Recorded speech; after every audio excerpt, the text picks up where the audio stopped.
Bien, vamos a...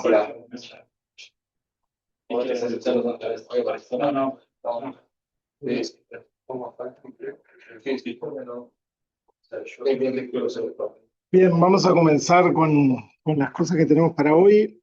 Hoy vamos a ver una cosa que nos había quedado pendiente de la parte de programación, que en general nosotros no vamos a hacer en ninguna de las evaluaciones, lo vamos a usar, pero que es interesante que sepan que existe y que pueden llegar a necesitar usarlo en algún tipo de aplicaciones, que vamos a hablar de las transferencias a memoria. Hasta ahora nosotros, todas las transferencias que hemos hecho y que hemos visto, básicamente son sincrónicas. Lo que hacemos es se transfiere, se procesa, pero esa transferencia se queda bloqueada mientras esa transferencia, perdón que le estoy sacando el volumen a esto, esa transferencia se queda bloqueada mientras los datos viajan de la CPU a la GPU. ¿Tá? Vamos a ver que hay algunas posibles mejoras sobre eso, cosas que podemos hacer un poco distintas. Por ejemplo, es usar memoria no paginable. ¿Tá? Bueno, los que hayan hecho sistemas operativos más o menos saben lo que es la memoria paginable y la no paginable. Voy a explicar brevemente. O sea, la memoria paginable es aquella que el sistema operativo en cualquier momento puede tomar la decisión de bajarla a disco, por ejemplo, y la memoria virtual. Y la no paginable es esa que está marcada de alguna forma en la que el sistema operativo no puede tomar esa decisión. ¿Tá? Típicamente en esa memoria está corriendo algunas operaciones importantes del sistema operativo, cosas que yo no puedo bajarlas porque eso hace que las cosas no funcionen. ¿Por qué esa memoria es útil? Porque cuando yo voy a hacer una transferencia de la CPU a la GPU, la forma de funcionamiento que tiene eso es que los datos, como la mayoría de datos están en la memoria no paginable, y lo primero que hace CUDA para enviar esos datos, o sea, obviamente esto todo es transparente para nosotros, es que transforma esa memoria en memoria no paginable. ¿Por qué? Porque no puede estar haciendo la transferencia a la GPU y que de repente le saquen esa memoria. ¿Tá? Necesita que eso sea estable. Todo eso pasa cuando yo hago las transferencias, o sea, las cosas están en no paginable, en algún momento, las cosas están en paginable, las transforma a no paginables, que eso lleva un cierto tiempo, tiene que hacer algo a nivel de sistemas operativos, y después hace la transferencia. Y va haciendo eso repetidas veces. ¿Ah? Con CUDA Hostalog lo que yo puedo hacer es directamente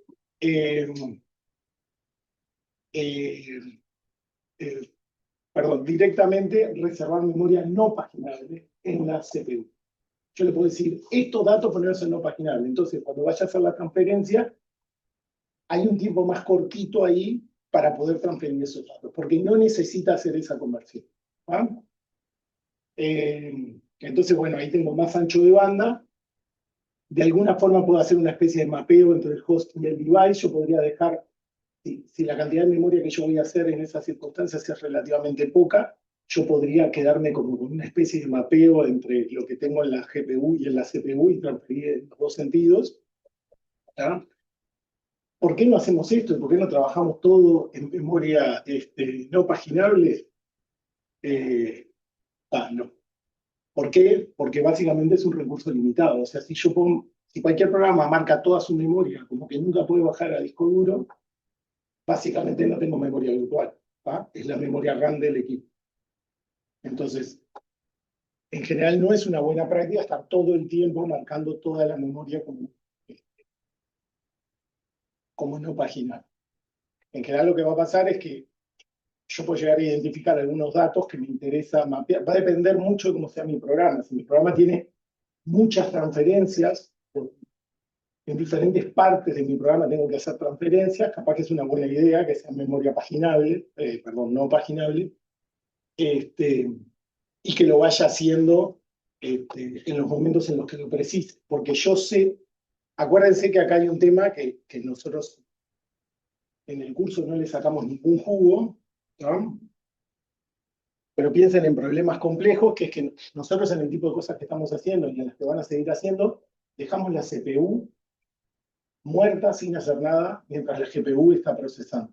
Si ustedes tienen un problema grande de verdad, ustedes van a querer computar en la CPU a la vez. Y no van a querer esperar a que me devuelva los resultados para tomar decisiones a posteriori y volver. ¿Se acuerdan cuando vimos programación dinámica? Yo no voy a querer ese flujo. Voy a querer que la CPU haga algo útil. Por ejemplo, eso algo útil puede ser ir poniendo datos nuevos que voy a precisar en memoria no paginable mientras la GPU está computando y hago la transferencia cuando después puedo. ¿No? ¿Se entiende eso? ¿No? Igual esto, como les digo, ya es algo un poco más sofisticado. En general en el curso nosotros vamos por el modelo más clásico de ejecución y nos vamos a centrar solo en la GPU. Acá empiezan, imagínense todos los problemas de concurrencia que estamos hablando, si vos partís el cómputo entre cosas heterogéneas, es mucho más complicado. No tiene sentido en el contexto del curso ponerse a hilar tan fino, pero en general, en los problemas de verdad, lo que termina pasando es eso, ¿no? Algunas otras optimizaciones sobre el tema de transferencias, que también que nosotros no hemos hablado mucho. En general, no puse una gráfica acá. Vamos a bajar esto, que si no, no se ve. En general, nosotros hablamos de, bueno, yo tengo datos que voy a tener en la GPU, reservo la memoria y transfiero. Bueno, en general, esas transferencias tienen como una especie de, de costo inicial vinculado al tamaño de datos y a la latencia, que me va a salir muy caro hacer muchas transferencias chicas. Entonces, si yo tengo tipos de datos que son parecidos, seguramente me convenga reservarme una estructura grande con todos los datos que yo quiero almacenar, en vez de tener múltiples estructuras distintas y transferir esos datos inicialmente. O sea, si yo tengo, no sé, una matriz que está haciendo algo que es flow, y tengo otra matriz flow también, capaz que es una mejor idea juntar todo eso, transferirlo una vez sola, y después resolverlo lógicamente en cómo accedo, cómo es el partido de esos datos. ¿Ah? Eso va a depender mucho, como les digo, de los tamaños. Cuanto más chicas sean las cosas, yo voy a estar pagando ese overhead de la transferencia mucho más costoso. Entonces, en general, voy a preferir agrupar datos. Si son, no sé, matrices gigantes, capaz que se amortiza ese costo. ¿Ah? Acá, fíjense que estamos hilando súper fino. O sea, nunca, en general, nadie empieza por este lado a optimizar. Estas son optimizaciones. Por eso, incluso, no les pedimos que nada de esto lo apliquen en el contexto del curso. Y otra cosa que se vincula a transferencias y que no y que es importante mencionar como para cerrar el tema de transferencias es que yo puedo hacer transferencias asíncronas. ¿Ah? Las transferencias como las venimos haciendo nosotros sincronizan, o sea, hasta que no mando los datos no me devuelve el control a la CPU. Ahora, si estoy pensando en esto de utilizar la CPU para hacer cómputo mientras estoy haciendo otras cosas, en general a mí me va a interesar que me devuelvan el control enseguida para poder ejecutar en la CPU. Entonces hay una forma de hacer transferencias asíncronas. Para eso hay que usar una cosa que se llaman streams, que son eso, como canales por los que yo voy a ir mandando los datos, porque fíjense que seguramente yo ponga algo a ejecutar, voy a procesar y después voy a mandar y voy a querer ejecutar otra cosa.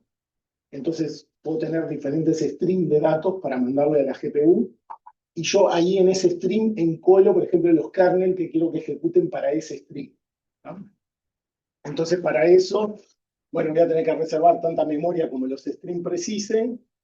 Voy a tener que decirle que quiero crear los streams y después voy a usar esta otra operación para transferir que dice en su nombre que es así. ¿Ah? ¿Qué es lo que me permite hacer eso? Solapar cálculos con transferencia. Yo voy a poder estar computando la GPU, computando la CPU y transfiriendo a la vez. Voy a estar pudiendo hacer esas tres cosas a la vez. Esto es como el nivel máximo de paralelismo que voy a lograr ahí. obviamente todo eso complica la programación, el entender, no caer en situaciones en las que algo esté esperando por un dato que nunca va a llegar y ese tipo de cosas. Bueno, como tiene un montón de ventajas, un montón de beneficios usar ese tipo de técnicas, tiene un problema nuevo que me agrega, que es que no sincroniza las transferencias. O sea, gano esta ventaja de que las cosas sean asíncronas, pero si ustedes ven en muchos esquemas de resolución de problemas, es transfiero datos a la GPU, computo y transfiero de vuelta. Entonces nunca hacemos una sincronización al final. ¿Por qué no la hacemos? Porque sabemos que la transferencia de datos de vuelta a la CPU es sincronizada. Ahora, si yo uso esto y creo un stream y transfiero a la GPU, tiro un kernel y hago la transferencia de vuelta y le pido a la CPU algo ahí, ¿no? Por ejemplo, si midiera el tiempo, ¿no? Pongo un timer al principio, transfiero asincrónicamente, tiro un kernel que es asincrónico y transfiero de vuelta de forma sincrónica. Lo que va a pasar es que cuando le pidan el otro timer, decime cuánto tiempo pasó, me va a decir 0. ¿Lo entienden eso? ¿Por qué? Porque ningún paso se bloqueó. Entonces, para medir los tiempos uno enseguida se da cuenta que está haciendo, ¿no? Si uno tira algoritmos, aumenta el tamaño de las instancias y siempre le da 0 el tiempo de ejecución, o debería mirar los datos que me están llegando para ver que están bien. No suelo medir el tiempo, pero entonces me agrega esa dificultad, que en mi lógica tengo que agregar sincronizaciones explícitas cuando yo quiera hacer algo para poder ver ese resultado. ¿Se entendió un poco esta idea? ¿Ah? Estas cosas, como digo, son cosas súper útiles, se usan un montón. Yo usé transferencias asincrónicas, Ernesto estoy seguro que las usó. Pero es como de las últimas cosas, salvo que tu algoritmo tenga muchas idas y vueltas y que vos ya sepas que tenés como muchas iteraciones y pasos distintos. En general, estas de las cosas que se hacen al final. ¿Ah? ¿Se entendió esta idea? Bien. Pasamos entonces ese tema.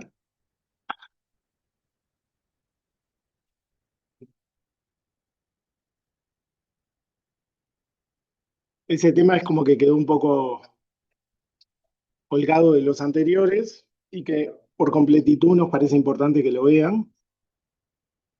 Vamos a empezar la clase de hoy y la clase del próximo lunes. Vamos a ver algunos patrones de cómputo. Algunas de estas ideas ya las hemos ido discutiendo, pero por ahí cuando fuimos viendo las diferentes estructuras, ¿no? Cuando vimos memoria palese, discutimos algunas cosas. Acá está más enfocado, esto está sacado del libro de Kirk-Wu, que está como más centrado en problemas y ver como patrones de resolución de problemas paralelos, usuales o estándar o ese tipo de cosas. Nos parece que es interesante porque ayuda a pensar esto, cómo voy refinando una solución. Entonces, vamos a ver hoy dos problemas, digamos. El primer problema es un histograma y el segundo problema es una reducción. Bueno, cuando lleguemos a la reducción nos va a quedar... o sea, el Kirk-Wu es la última edición que hay, es anterior a el Independent Schedule de los threads, entonces está todo hecho con el modelo clásico de programación, pero bueno, nos sirve igual para entender estas técnicas de mejora. Lo que nos va a pasar es que si lo hacemos con el schedule independiente de hilos, vamos a tener que agregar algunas sincronizaciones adicionales a nivel de warp o eso que pueden no estar acá. Pero bueno, empecemos con los histogramas.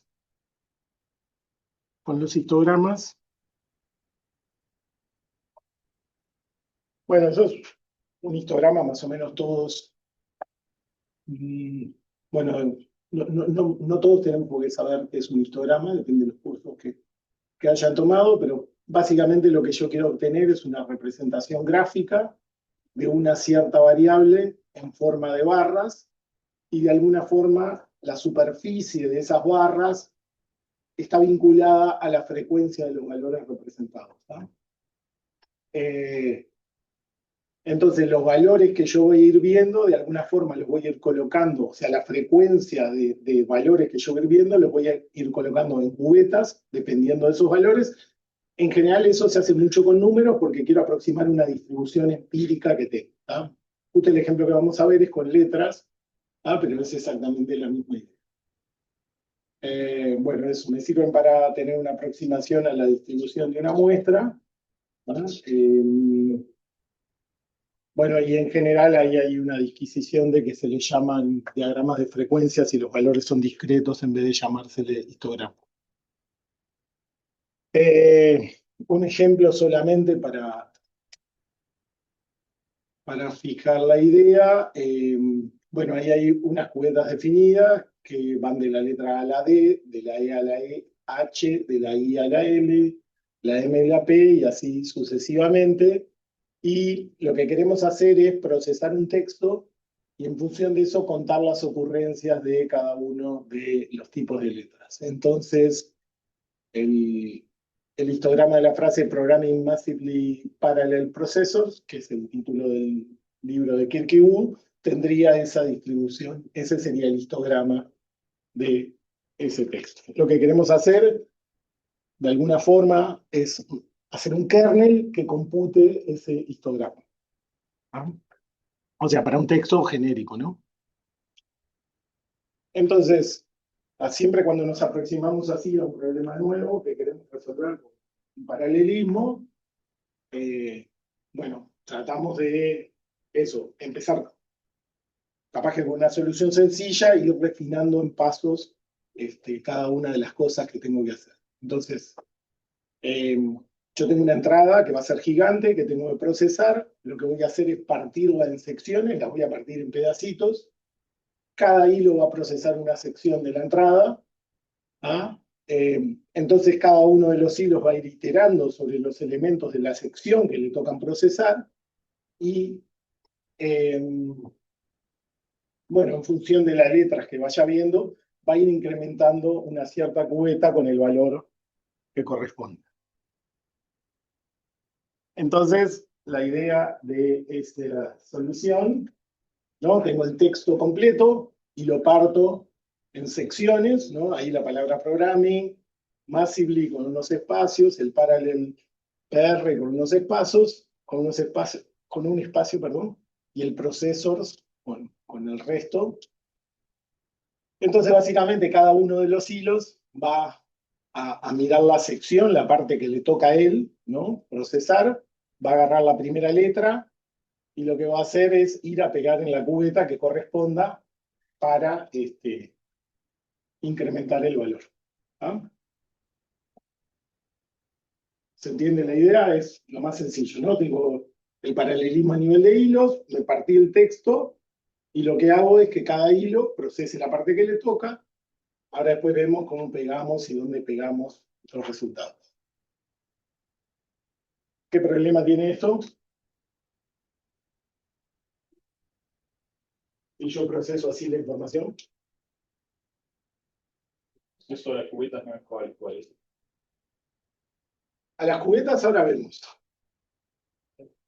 ¿Qué pasa con el texto que yo recibo partido? Lo estoy partiendo entre los primeros caracteres para el primer hilo, los segundos caracteres, ¿no? Para el segundo hilo y así sucesivamente. Cuando yo voy a leer, el hilo 0 lee un carácter por acá, el 1 lee por allá. A esas lecturas fue una mala idea, siempre. Pero lo que digo es cuando uno piensa en el nivel de paralelismo, eso no es una mala idea. Es una idea súper razonable. Pero por el tema del acceso coalesced, esta idea no es buena en GPU, ¿no? Entonces, bueno, me adelanté, acá está la segunda iteración, paso a procesar la segunda letra, ¿tá? Y otra vez sigo impactando los resultados en el total. Pero acá, o sea, en este programa, que no está escrito, que lo estamos imaginando cómo sería la solución, el cuello de botella principal, seguro que es el acceso no coalesced a la lectura. Eso es lo primero que te va a matar en esta solución.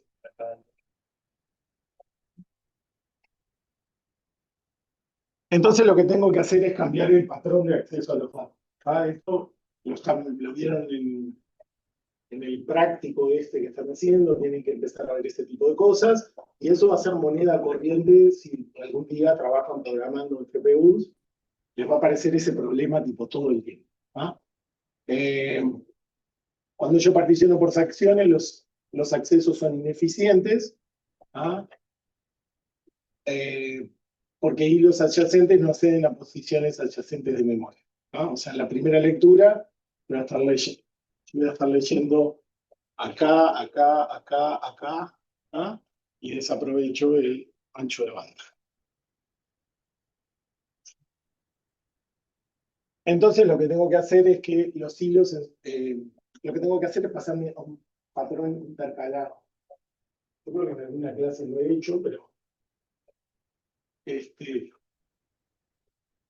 que el esquema que en general le va mejor. Después hemos hablado de algunas otras cosas que hoy vamos a retomar también, que tiene que ver con si tener una etapa primero de lectura, o si no en la clase que viene, tener una etapa de primero de lectura de los datos y después de procesamiento. ¿Tá? Pero en general la mejor estrategia cuando yo tengo que ir a datos siempre es que los hilos peguen así, peguen juntos. ¿Tá? Siempre hago este gesto, ya lo debo haber hecho en alguna otra clase, pero siempre es así. Si yo estoy haciendo algoritmos que hacen cosas así en los datos, hay algo que está mal, lo estoy pensando mal. ¿Tá? Tengo que lograr partir el problema de esa forma. Y si no puedo, porque el algoritmo tiene algo complicado que no estoy pudiendo resolver, tengo que separar una etapa de lectura que lean así, me traigan los datos y después yo los procese como tenga que procesarlos, porque siempre lo puedo hacer de esa forma. Entonces, si yo accedo con un patrón intercalado, lo que me va a pasar es que los hilos en su conjunto van a estar procesando una sección, perdón, contigua de elementos, es decir, voy a tener todos los accesos coalesced y es lo que voy a querer que pase. ¿No? Entonces, después de que proceso una sección, lo que va a pasar es que me muevo a la siguiente y repito el procedimiento. ¿No?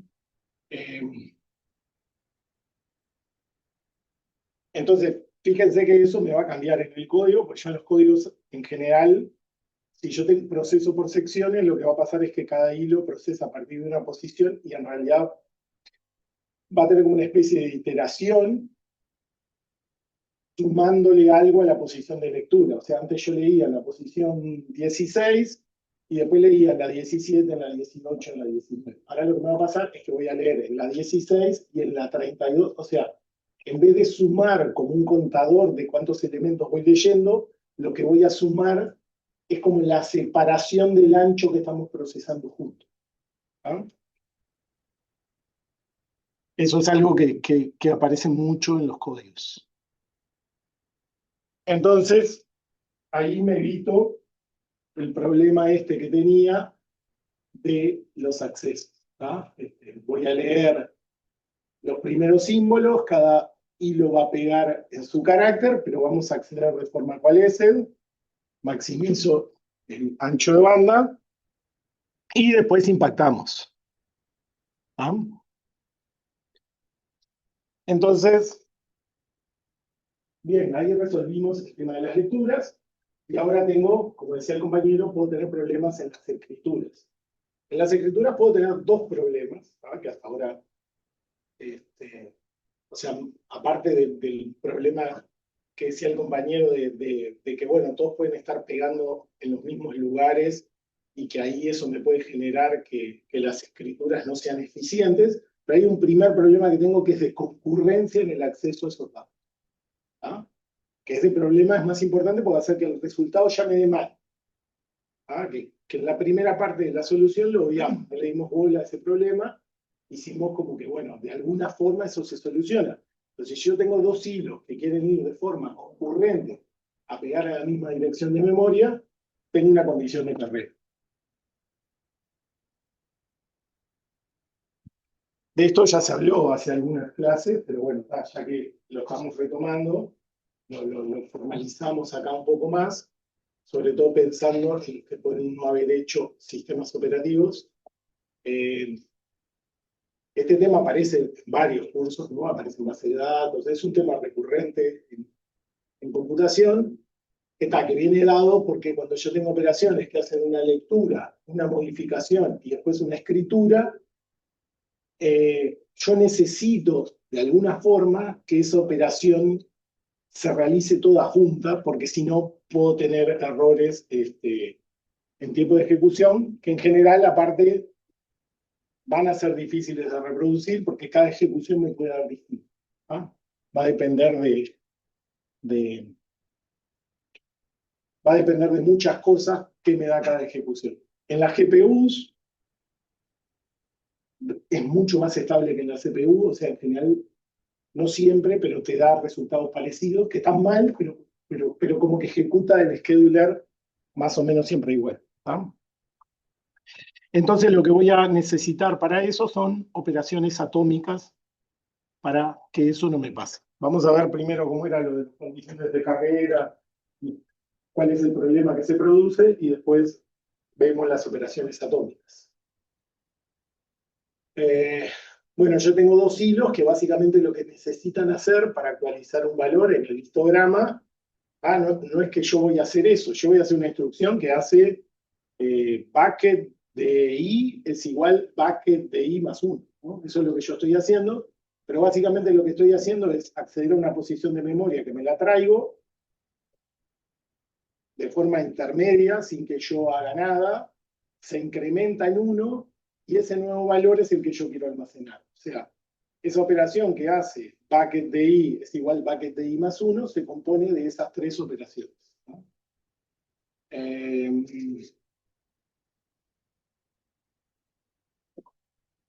Bueno, entonces lo que vamos a ver son unos ejemplos para ver que eso en general no tiene por qué dar siempre el mismo resultado. ¿Ah? En el caso ideal, que es el que nosotros tenemos, bueno, se ejecutan esas tres instrucciones primero en un hilo, se ejecutan en otro, entonces me leo el valor 0, lo actualizo a 1, perdón, le sumo 1, lo escribo en memoria y el hilo 2 va y lee ese valor, que ahora es 1, y cuando incrementa va a 2 y eso es lo que graba en la memoria. Eso es lo que me gustaría a mí que pasara, el tipo de funcionamiento que nosotros queremos lograr. Ahí tenemos el otro ejemplo que es igual, pero en realidad como esas como suboperaciones de las que se compone la operación que yo estoy queriendo hacer, no son atómicas de alguna forma, o sea, no se ejecutan todas a la misma vez, puede pasar que yo tenga intercalamientos raros. Entonces, leo el valor, el hilo 1 incrementa el valor, pero mientras que hizo eso, el hilo 2 fue y leyó el valor, y lee el valor viejo. Ahora, el hilo 1 aumenta el valor, perdón, ya lo aumentó, pero lo va a escribir a memoria, pero el hilo 2 ya leyó el valor viejo. Entonces incrementa sobre el valor viejo, y ese es el valor que queda almacenado. ¿Ah? Esto los que hayan hecho sistemas operativos ya lo vieron bastantes veces. Acá está el mismo ejemplo, pero al revés. Entonces, lo que yo quiero, esa es la función que cumplen las operaciones atómicas, es decir, yo quiero que hagas esto en un paso solo. Básicamente lo que va a hacer, de alguna forma, es trancar eso que yo estoy intentando hacer si otro quiere acceder a ese mismo dato a la vez.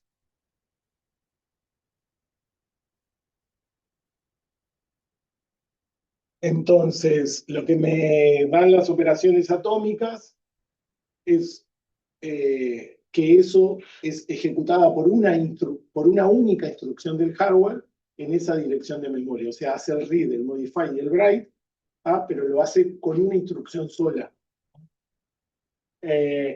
Entonces, hasta que no termina de ejecutar, o sea, es una sola operación la que lee el valor, calcula el nuevo valor y escribe sobre esa posición.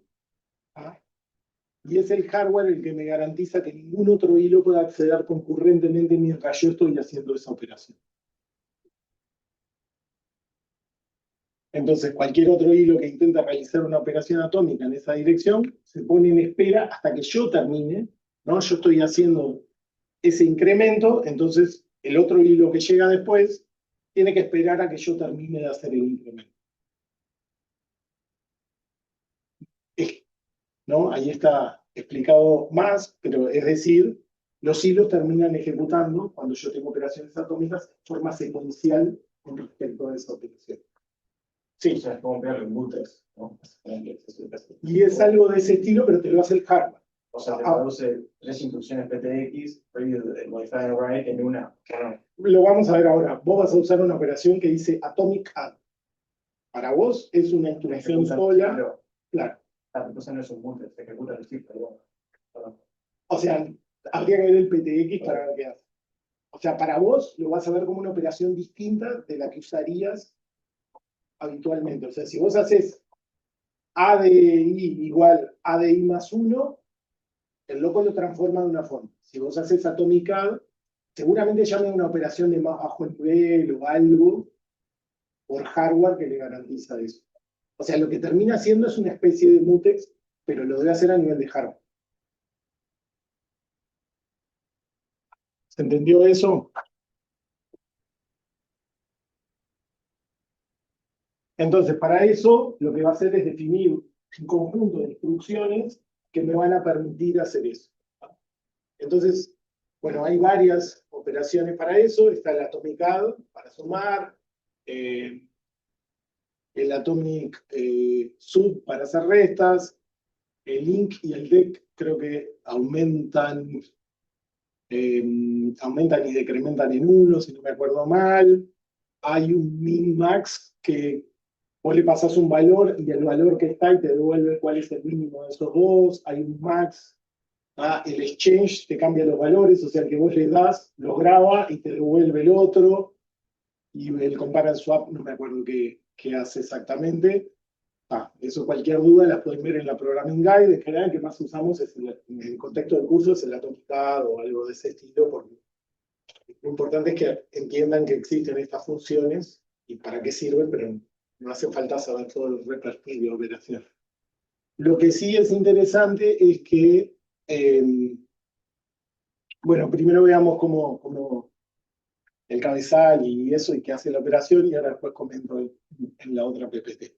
O sea, básicamente el Atomic Add recibe una dirección a memoria, un puntero, esto sobre lo que yo quiero operar, que en general vamos a ver que vamos a pensar por ahora en memoria global, y un valor que yo quiero que le sume a ese valor, perdón, a esa posición de memoria en la cual yo tengo un valor almacenado.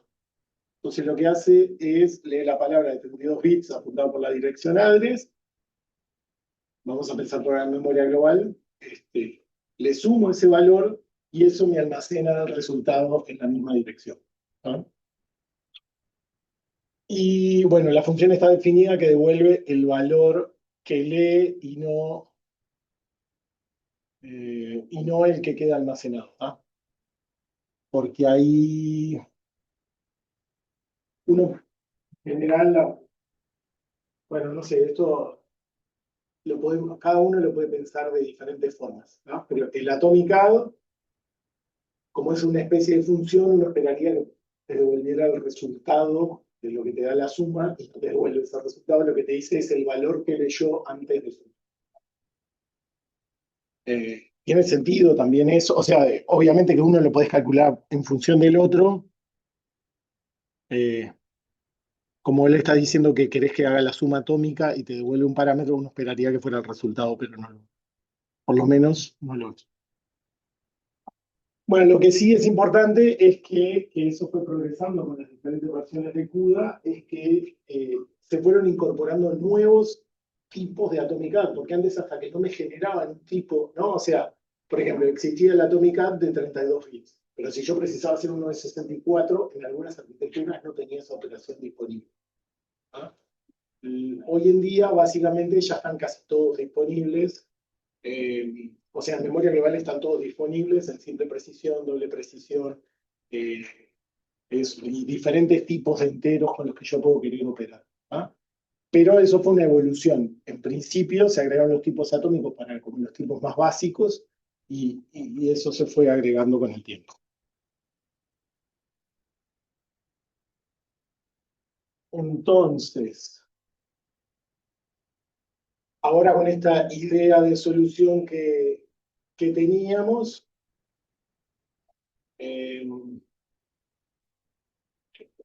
para procesar el kernel, yo recibo, recibo recibo el pedazo de memoria global en el que vamos a trabajar en este bloque.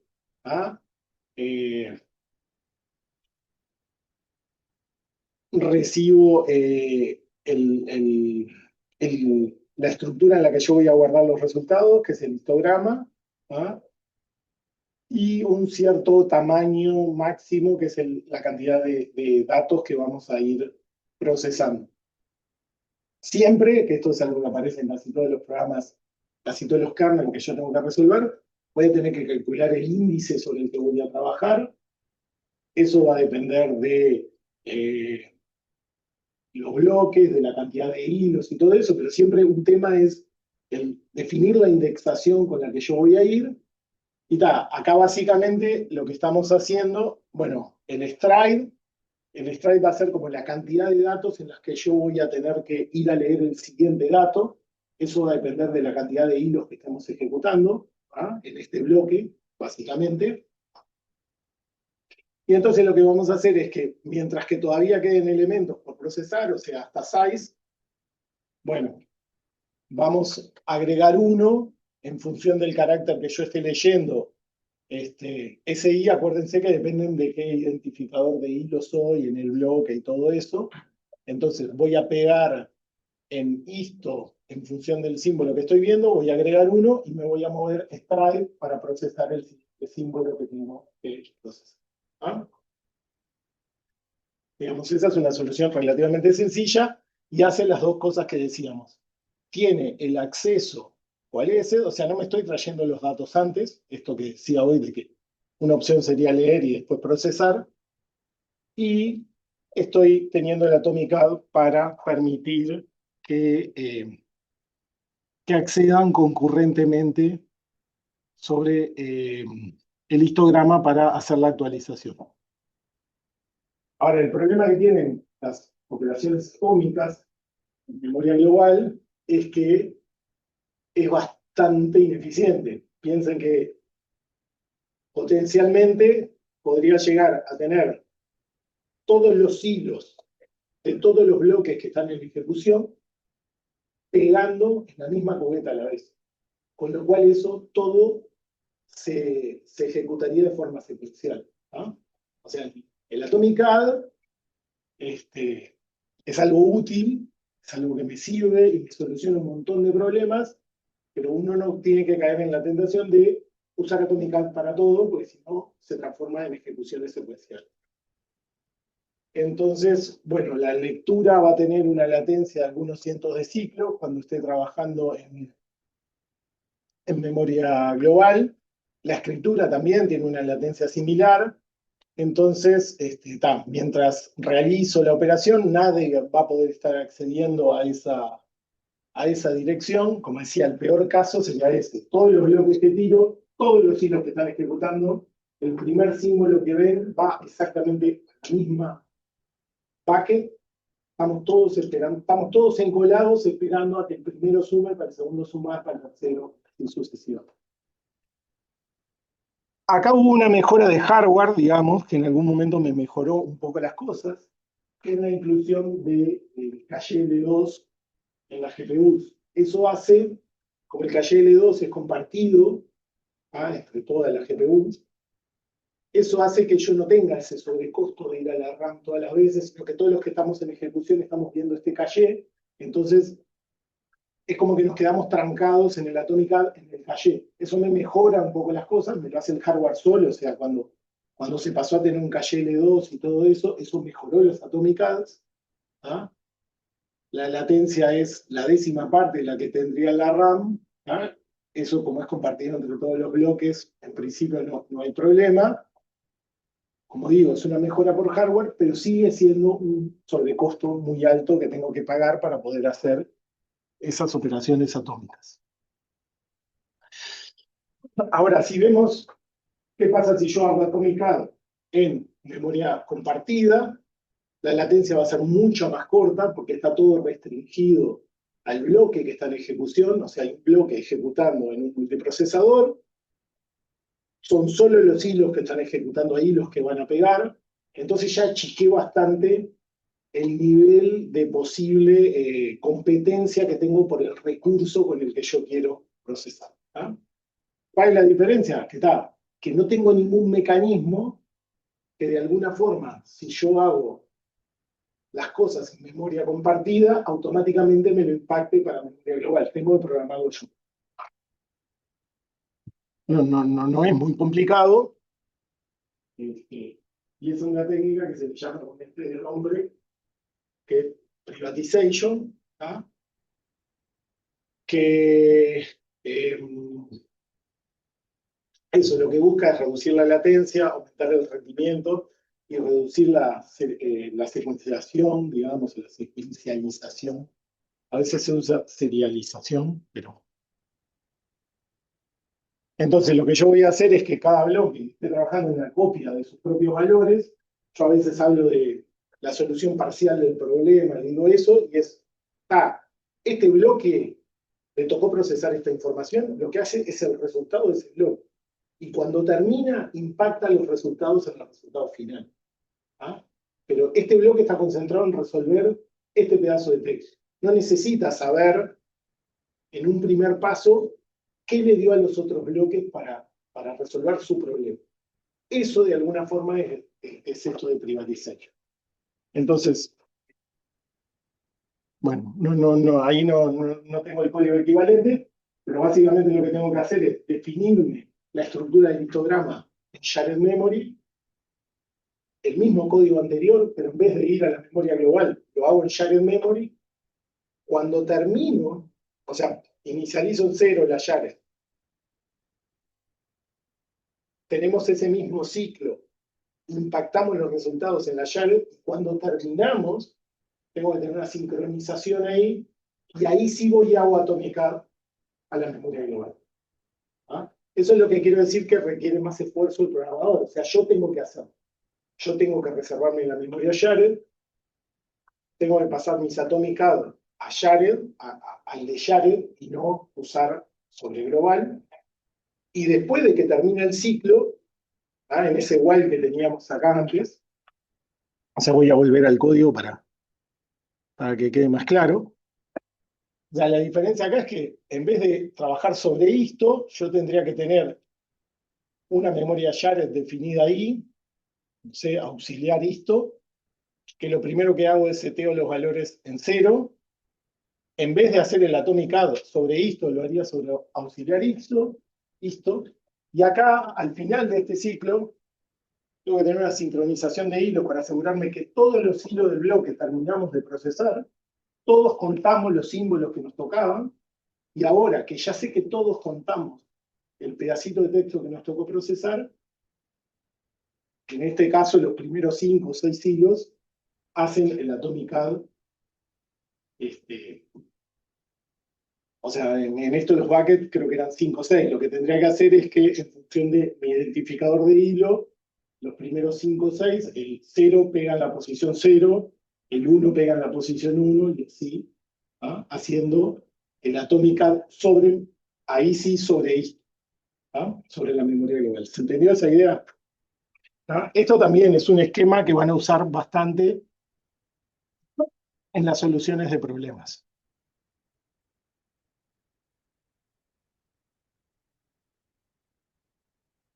¿Se entendió esto? Bueno, entonces vamos a terminar hoy viendo reducción. Esto nos quedó un poco raro porque, como habrán visto, este año estamos haciendo cambios, entonces vimos lo de los warp shuffle, porque lo van a precisar, y ese tema lo adelantamos un poco, y entonces esto de reducción no usa warp shuffles, ¿no? Vimos unos ejemplos con warp shuffles. Lo que vamos a ver ahora es entender cómo se resolvía este problema antes del warp shuffle. Y vamos también, acá lo importante es quedarse con la idea esta de cómo yo voy, de alguna forma, como refinando la solución a un problema. Como en paralelismo, en HPC, siempre les va a pasar que yo arranco con una solución Y lo que intento de alguna forma es identificar cuál es el cuello de botella de esa solución. Entonces, cuando identifico cuál es el cuello de botella, intento hacer un cambio que mejore eso, y lo que me va a pasar típicamente es que me voy a encontrar con otro cuello de botella, y así sucesivamente.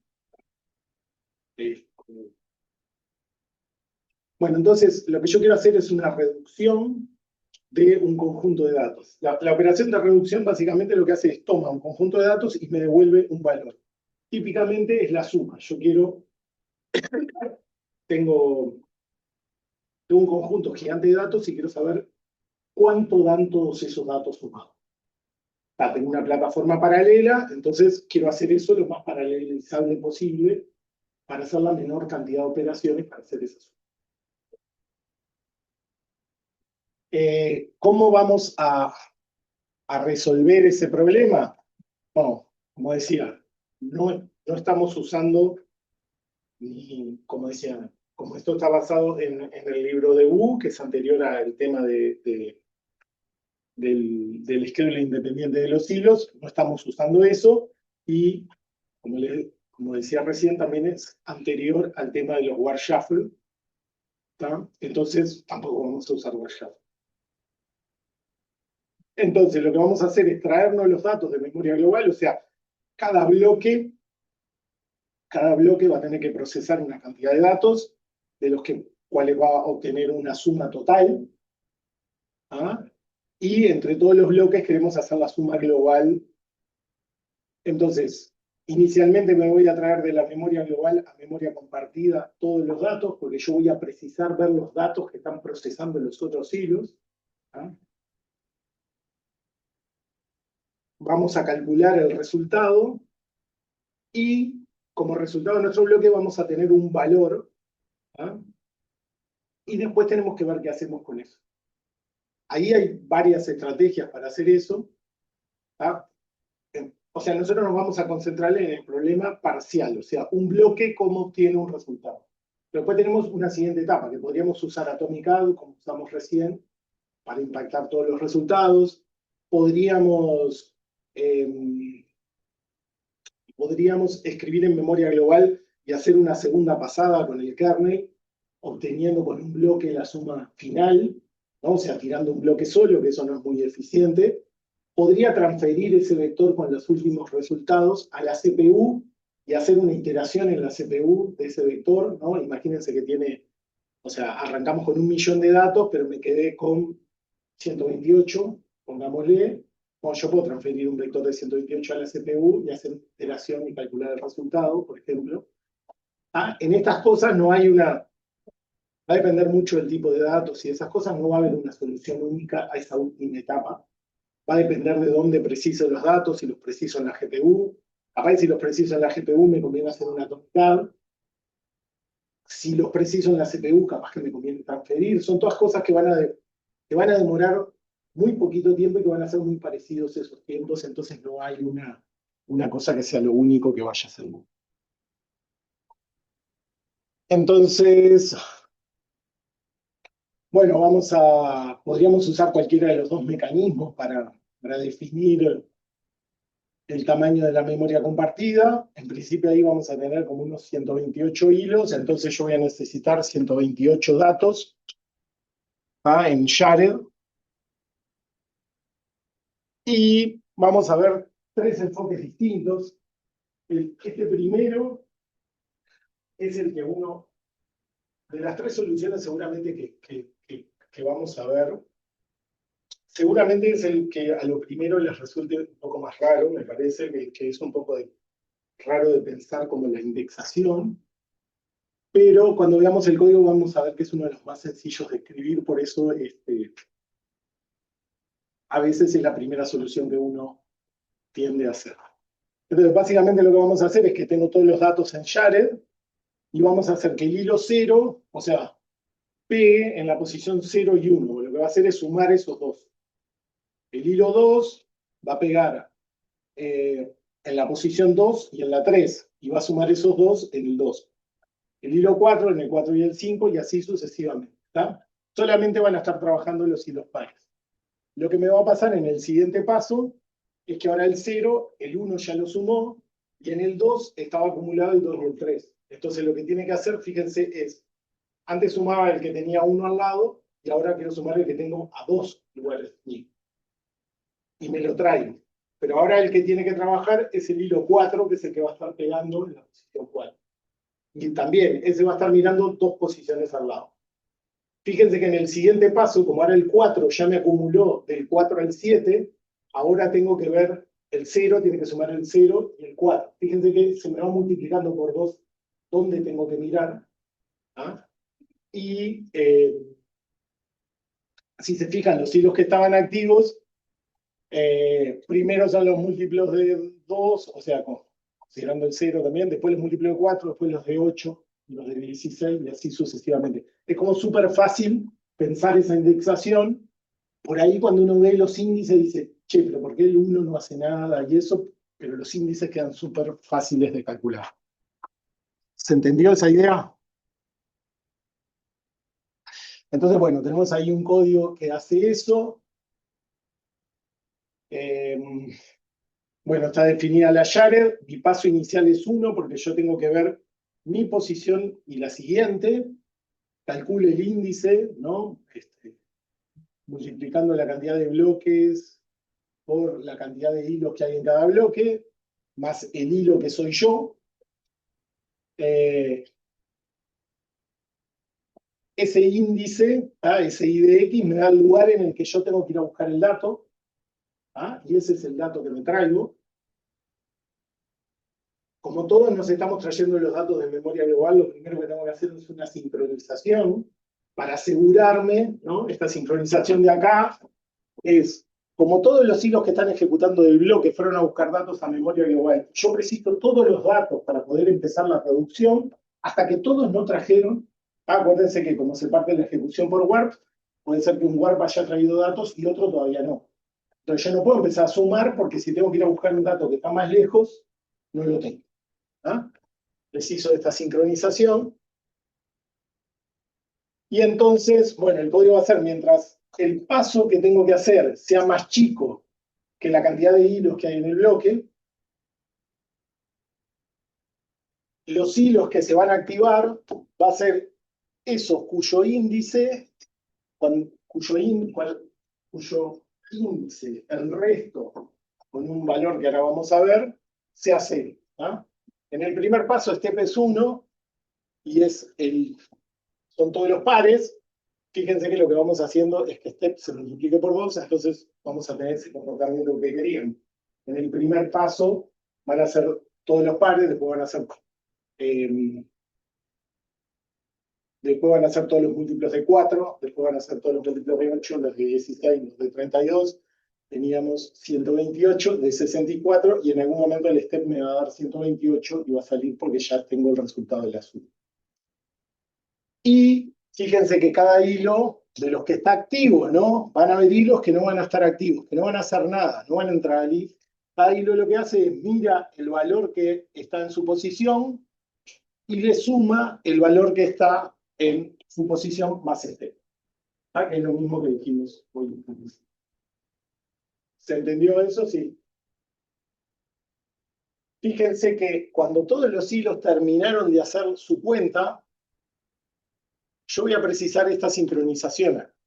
¿Por qué? Porque es otra vez lo mismo que decía cuando me traía los datos al principio.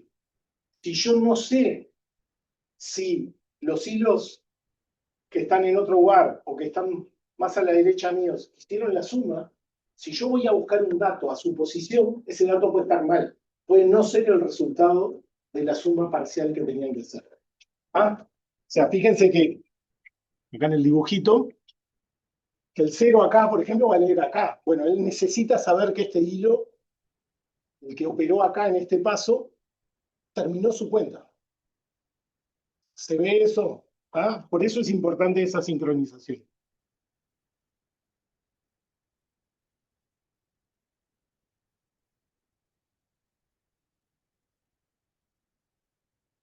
Bien, salgo acá.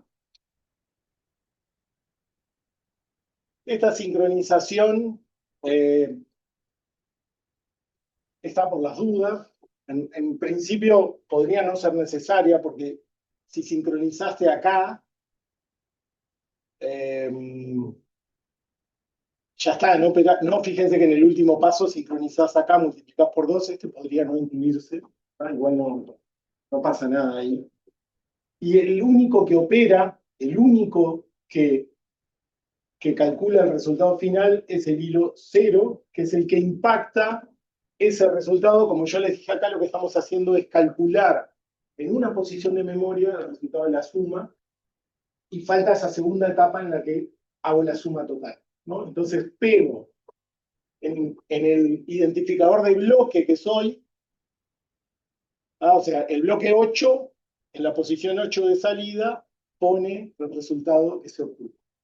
¿Se entendió esta idea? ¿Está? Claramente esto resuelve el problema de la reducción. Este es un problema clásico en paralelismo, pero tiene problemas. Yo tengo acá unos tiempos de ejecución que son de una arquitectura viejísima, la verdad que nunca los volví a ejecutar. Esto ha ido mejorando con el paso del tiempo, pero sirve para hacerse una idea de... Sí, Pues, bueno, dale.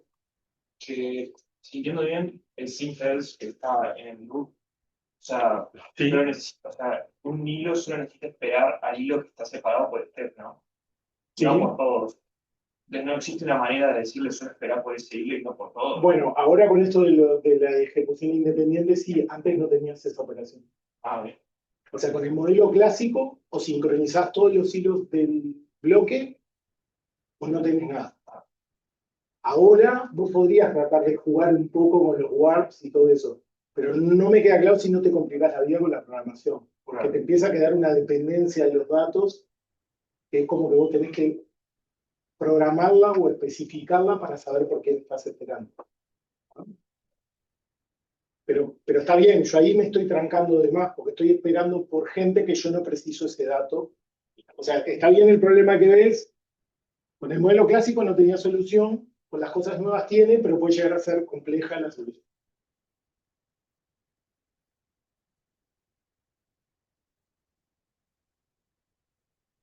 Bien, entonces, no sé, ahí de 5.000 bloques con 128 hilos, nada. Estos resultados están como desde el 2013, 14, ¿tá? Pero sirve para entender los problemas que pasan. Bueno, esta implementación tiene varios problemas. El problema más importante que tiene es la divergencia de warp. Por eso les decía que seguramente alguien cuando ve esto dice, es raro eso. ¿Qué quiero decir ahí que hay divergencia de warps? ¿Qué problema hay ahí?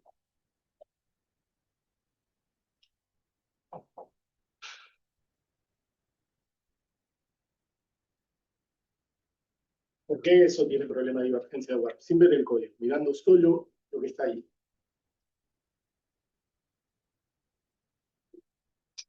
Porque cada vez hacen el trabajo los hilos. O sea, el hilo 0 que está al final trabajando, Sí. es el único que se va trabajando. Eso al final sí me va a pasar, pero pensá otra vez en los 128 hilos. Ese dibujito por ahí no guía tanto porque... ¿Qué está pasando? En el primer warp Solo trabajan los pares. trabajan solo los pares. En el segundo warp solo trabajan los pares. En el tercer warp solo trabajan los pares. Estás partiendo mal. Estás arrancando, o sea, porque una cosa es que el problema se te vaya achicando y no tengas más remedio. Pero vos en la primera partición hay 16 hilos que no trabajan. Estás partiendo mal el problema. ¿Se entiende eso? ¿Lo ven? Ahí es solo de índices, o sea, el número que está ahí es como es el número de hilos, digamos. Entonces, fíjense, el hilo 1 del primer warp no hace nada. 16 hilos del primer warp no hacen nada. 16 hilos del segundo no hacen nada. Entonces, vamos a hacer algo parecido, o sea, con exactamente la misma idea, pero cambiando la indexación. O sea, fíjense que si miran el patrón de cómo pego en los datos es exactamente igual que el anterior. La única diferencia es que el hilo 0 ahora lee la posición 0, 1. El hilo 1 es el que pega en la 2 y en la 3. El hilo 2 pega en la 4 y en la 5. Ya se empieza a complicar un cachito los índices. Vamos a ver el código.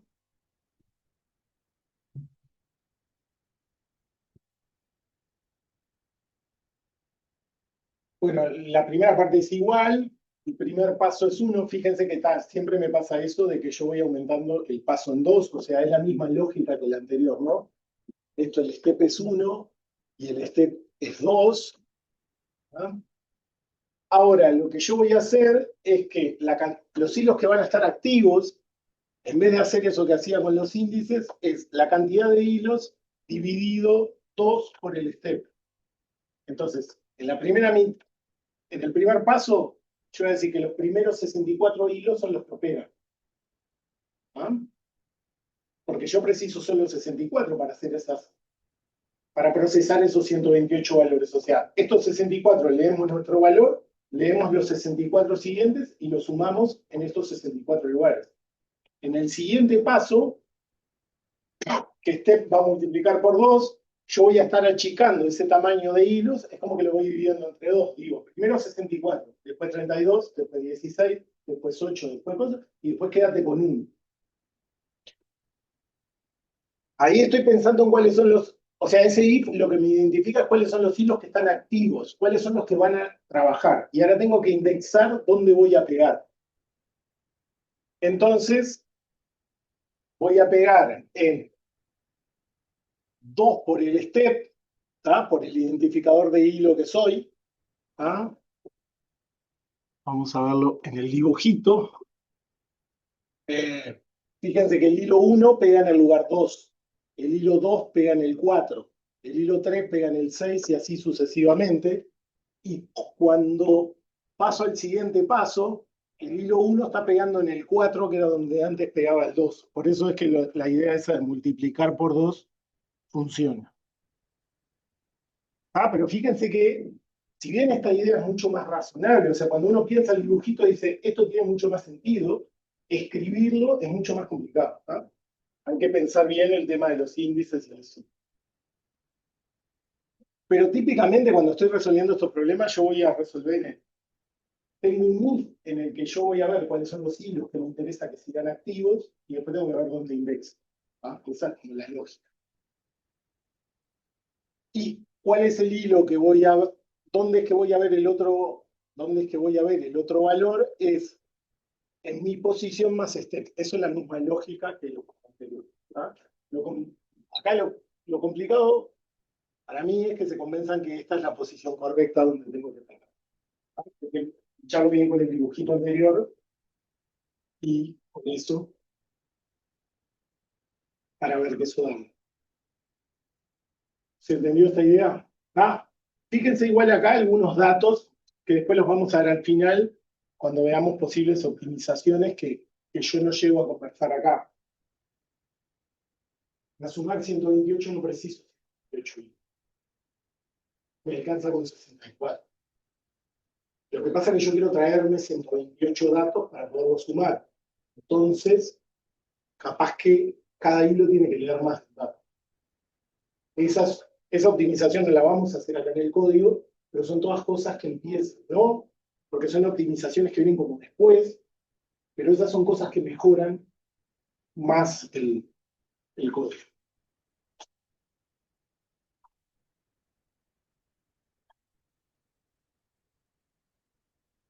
Bien, entonces teníamos 505 segundos y haciendo solamente este cambio,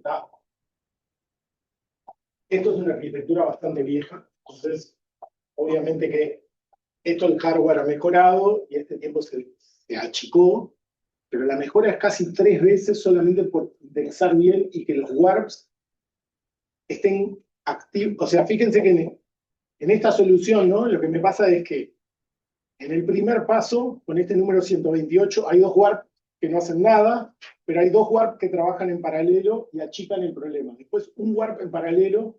En el otro, yo en todos los pasos tenía warps con hilos que estaban activos, desactivos, activos, desactivos. Yo tenía muchos warps en paralelo compitiendo que no los necesitaba porque no precisaba eso para hacer el problema. ¿Se entendió esto acá? Bien, pero este esquema, más allá de que funciona y eso, tiene varios problemas, pero tiene un problema fundamental. Si ninguno vio la clase del año pasado, nadie vio los materiales del año pasado, ¿se animan a darse cuenta cuál es? Pues, solucioné la divergencia de warps. Perfecto. Fíjense que nos estamos enfocando solo en el código de kernel. No me estoy enfocando en la lectura inicial, no me estoy enfocando en la lectura final. ¿Qué problema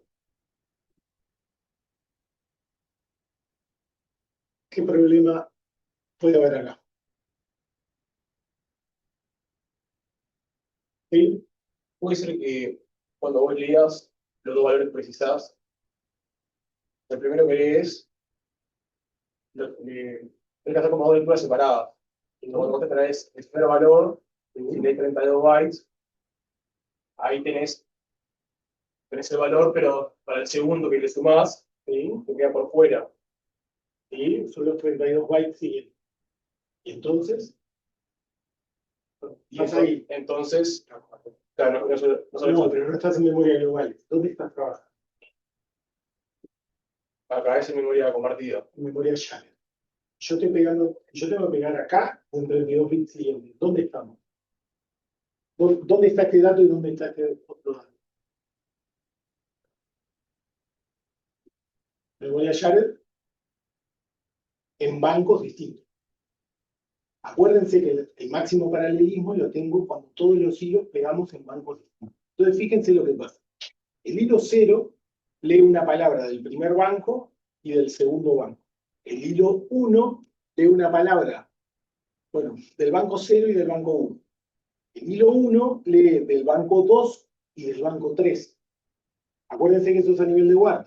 Entonces, el hilo 15 lee del banco 30 y del banco 31. El hilo 16, que está en el mismo warp que yo, ¿a dónde va a leer? Al banco 0. ¿Lo ven eso? Acuérdense que los bancos, ¿no? Ahora tengo un dibujito ahí en la PPT, pero es banco 0, ¿no? Banco 1, banco 31. Las palabras se van guardando así, en ese orden. Pero la palabra 32, la siguiente, la pone acá. ¿Ah? Entonces, ¿cuándo yo tengo acceso concurrente a los bancos? Cuando todos los hilos estamos pegando en diferentes lugares, diferentes bancos a la vez. Ahora, si dos queremos leer del mismo banco a la vez, lo que me va a pasar es que no me puede ese banco dar dos palabras en un ciclo. Nos tiene que serializar. Primero te da una palabra para el primero de los hilos y después te da otra palabra al segundo de los hilos. Entonces, fíjense que como el hilo 0 pega en el banco 0 y en el 1, el hilo 15 es el que va a pegar en el 30 y en el 31, el hilo 16, la palabra que va a precisar es la palabra 32. Y esa palabra está en este mismo banco. Acá tengo un dibujito de eso. Lo que pasa es que por algún motivo que no sé puse bloque ahí, no lo puedo borrar porque no encontré dónde estaba la imagen original. Pero eso, la palabra 0 está en el banco 0. La palabra 1, acá lo hice como el dibujito está hecho como si fueran 16 hilos, lo hice hasta 16, pero en realidad esto es hasta 32, ¿no? La palabra siguiente está allá. Entonces lo que va a pasar es que vos tenés dos hilos del mismo warp que tienen que ir al mismo banco. Y eso lo que hace es que haya conflicto de bancos. Entonces, la mitad de los hilos que tienen que leer, fíjense que eso no es que me pasa solo acá, me pasa con todos los hilos y en todas las palabras del warp. O sea, cuando el 0 va a leer acá y el 16 va a leer acá, tengo conflicto en el banco 0, pero después el 0 y el 16 van a leer el 1. Y eso me pasa en todos los pares de la mitad baja del warp y la mitad alta del warp. ¿Se entendió eso? Entonces fíjense cómo venimos refinando el problema.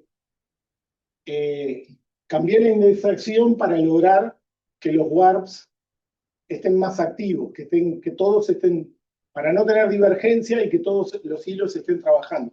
Ahora que tengo todos los hilos trabajando, me doy cuenta que hay problemas en el acceso a memoria compartida. Entonces, intento mejorar el acceso a memoria compartida. Para eso, para garantizarme que eso no me pase, lo que voy a hacer es que los hilos, en todos los dibujitos estos está hasta 16, porque si no era gigante. ¿Ah? Entonces, parece como que el Word fuera de 16. Entonces, lo que voy a hacer es que los 16 hilos lean 16 posiciones contiguas, ¿tá? O sea, sería 32 posiciones contiguas, ¿no? Los 32 hilos. Entonces, ahí me estoy asegurando que no tengo conflicto de banco. Y lo que voy a hacer es que el siguiente elemento que procesen sea el que está a 32 lugares después. De esa forma yo me garantizo no tener ningún conflicto de banco cuando estoy procesando. ¿Se entiende eso? Entonces, acá fíjense que no es solamente que cambié la indexación con respecto a lo que había hecho originalmente, o sea, pero sigo respetando esto de que los hilos contiguos son los que tienen que estar activos. Ahora lo que voy a cambiar es el patrón de acceso a los datos en memoria compartida. ¿Se entendió la idea? Y fíjense, como todos los pasos sigue pasando eso, ¿no? O sea, allá cuando esté casi en el último paso, van a ser los hilos 0 y 1 los que van a leer, y voy a tener como todos los datos, ¿no? Como todo lo que fui sumando lo voy a tener pegadito al principio para asegurarme que los accesos siempre sean de esa forma.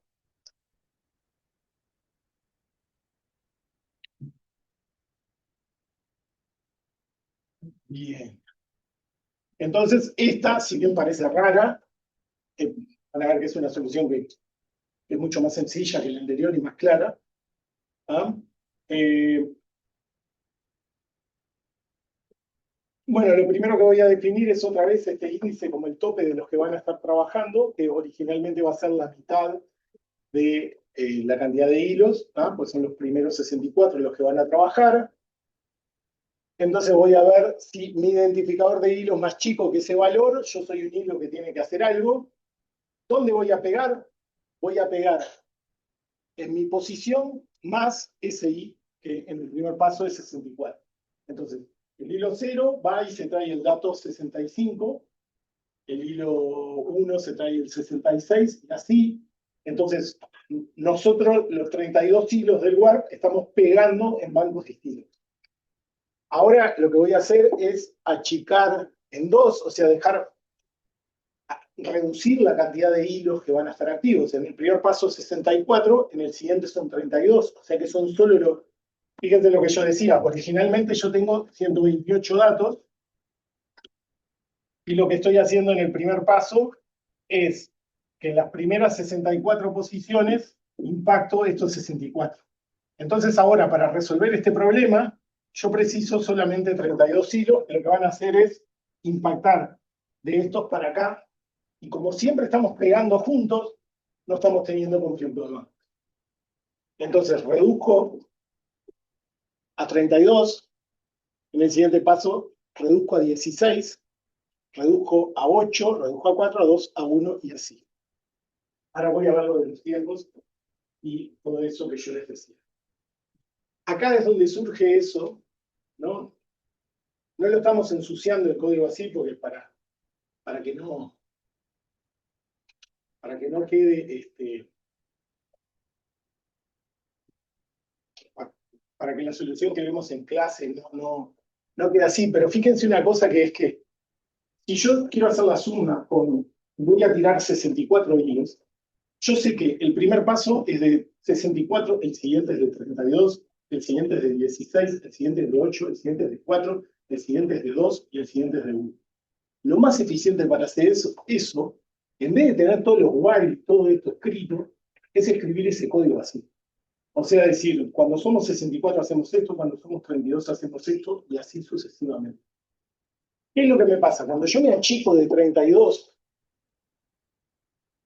esto es lo que yo le decía, que por ahí la clase de Word no quedó clara. Cuando yo tengo menos de 32 hilos, si yo tengo 16, si yo asumo que todos los hilos del Word estamos funcionando juntos, yo no necesito sincronizar, ¿no? Para poder hacer la suma. Si yo tengo 32 posiciones y yo sé que todos los hilos del warp van a pegar a la vez, cuando tengo 16 activos, yo me quiero traer estos. Y yo tengo otros hilos que van a impactar acá, como actuamos, o sea, los 16 primeros hacen esto.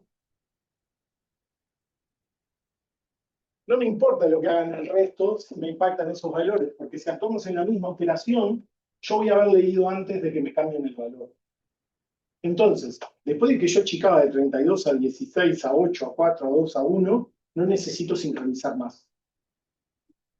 La mayoría de gente terminaba implementando las reducciones como una especie de macro y cosas así, que lo que terminaban era como hardcodeándote el código a 128, 64, 32, 16, y abajo no sincronizabas para ganar ciclos porque no los precisabas, ¿no? Obviamente que eso hace el código mucho menos mantenible y un montón de cosas, pero es lo más eficiente que hay. Sí. Una consulta, ¿el compilador se puede dar cuenta de este tipo de cosas y hacerlo por vos? O... Sí, hay cosas que las podés hacer vos. Yo ahora, la verdad que hace tiempo que no lo hago, entonces no me acuerdo, pero usaba los inlines y definía macros y, hacías era como una especie de sustitución que él te lo generaba todos los bloques en función de un parámetro que le pasabas. Eso lo podéis hacer. Vamos a ver que hay una cosa que es más sencilla que eso, que lo voy a mencionar ahora en la otra PPT. Termino con lo de los tiempos. Si en la anterior habíamos dicho que estábamos del orden de 180 segundos, ¿no? 182. Hacer este cambio baja a 150, obviamente, otra vez es una arquitectura vieja. Estas cosas, con la mejora del hardware, se han ido achicando los tiempos, ¿no? de este tipo de cosas, pero fíjense que no es una mejora despreciable, es casi un 20% del tiempo de ejecución, solamente por no tener conflicto de base. ¿Ah? Esto que decía yo de hardcodear y todo eso surge por esta otra duda que está puesta acá, que es qué pasa con ese sync thread. ¿Ah? Porque fíjense que también es lo que vio el compañero hoy en la pregunta que hizo, que es que cuando vos te quedás con 16 hilos trabajando, estás sincronizando todos los hilos del bloque, ¿no? Que tienen que pasar por esa ejecución, por esa instrucción, tienen que preguntar si el if está activo para ellos o no, cuando a vos en realidad ya sabés que esos hilos no tienen que trabajar. Entonces, una duda que a veces surge vinculado a eso es decir, che, ¿por qué no movés este sync threads para ahí adentro y solo sincronizás los que tienen que trabajar? Bueno, con la operación sync threads no puedo hacer eso. Eso me dejaría bloqueada la tarjeta porque me quedo esperando por hilos que nunca van a pasar por ahí. Ahora con el tema de los warp, yo puedo, no, con el tema de la ejecución independiente de hilos, yo me puedo definir subwarps y podría hacer ese tipo de cosas. Con esta indexación me parece más fácil de hacer. Con la primera que vimos me parece medio imposible. Pero con esta, fíjate que lo que te va pasando es que en cada paso vas achicando vas dividiendo entre dos cuáles son los que quedan activos. Entonces, tenés una forma de calcular un patrón para ir achicando el subwarp, ¿no? Decir, bueno, está. Cuando llegué a 32, arranco con 16, 8, 4, 2, hasta que queda el último activo. Y solo sincronizo los otros que terminen, porque no me importa. ¿Ah? ¿Se entendió? Bueno, entonces lo que decía el compañero va por este lado. Una opción que me da, que es más fácil que hacer todo eso del inline y definir como macros, es usar loop unrolling. Esta es una cosa que viene de... Cuando vimos toda la parte introductoria, hablamos un poco de OpenMP y eso. Yo puedo, en un for, que yo sé que se ejecuta una cantidad estática de veces, yo puedo ponerle... si no me acuerdo mal, es con Pragma. O Pragma es en OpenMP, pero yo le puedo poner Pragma loop unrolling y decirle cuántas veces ese for se va a abrir. ¿Ah? Puede ser que me esté confundiendo y que Pragma sea en OpenMP, pero yo le doy una directiva en la que le digo, este for se ejecuta 4 veces. Entonces, lo que él hace, en vez de ejecutar un for que es bastante más ineficiente, tenés que chequearle los bordes cada vez es que te escribe el código PTX con el ensamblador de los 4 for uno pegado atrás del otro con los índices estáticos.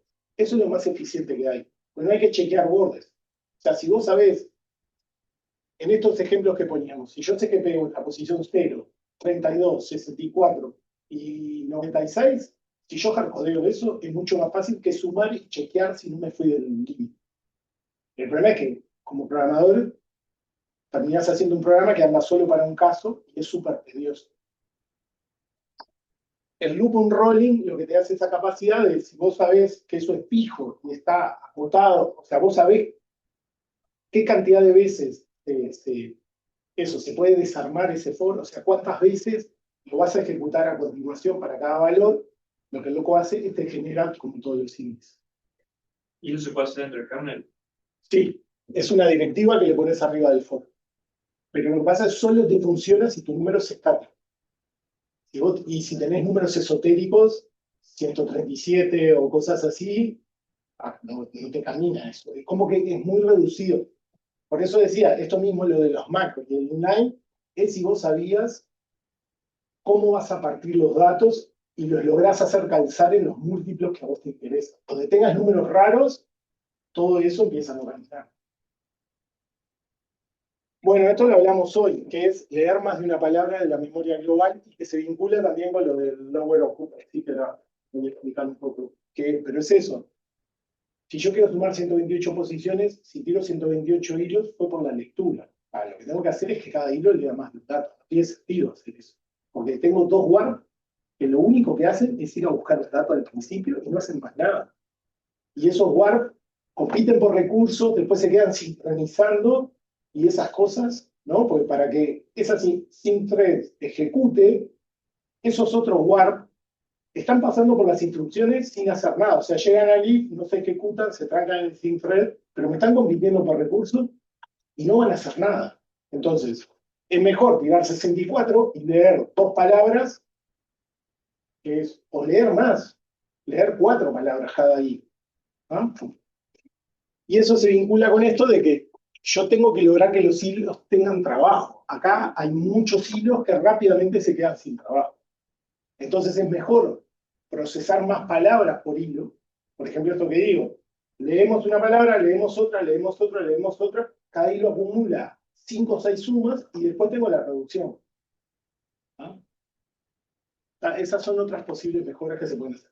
Ahora con lo de Warp Shuffle, lo que logro, que les recomendaría que revisen ahora, porque queda un poco en desorden esto, lo de Warp Shuffle, cuando uno hace la reducción con Warp Shuffle, lo que logra es que no vayamos a memoria shared para hacer esto.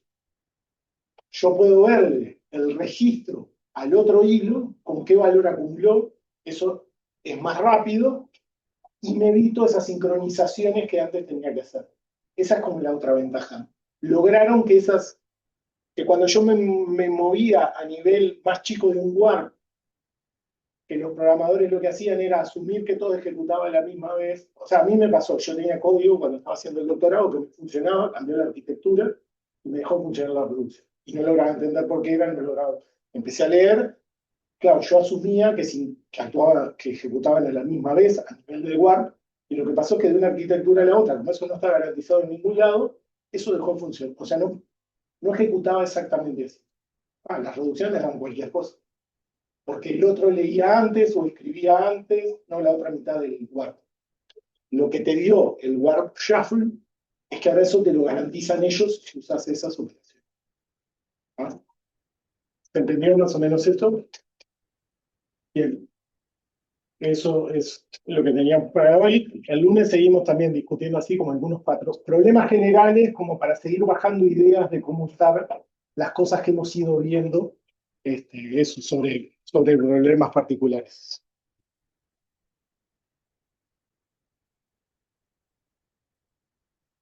Gracias. Hasta luego. Luego.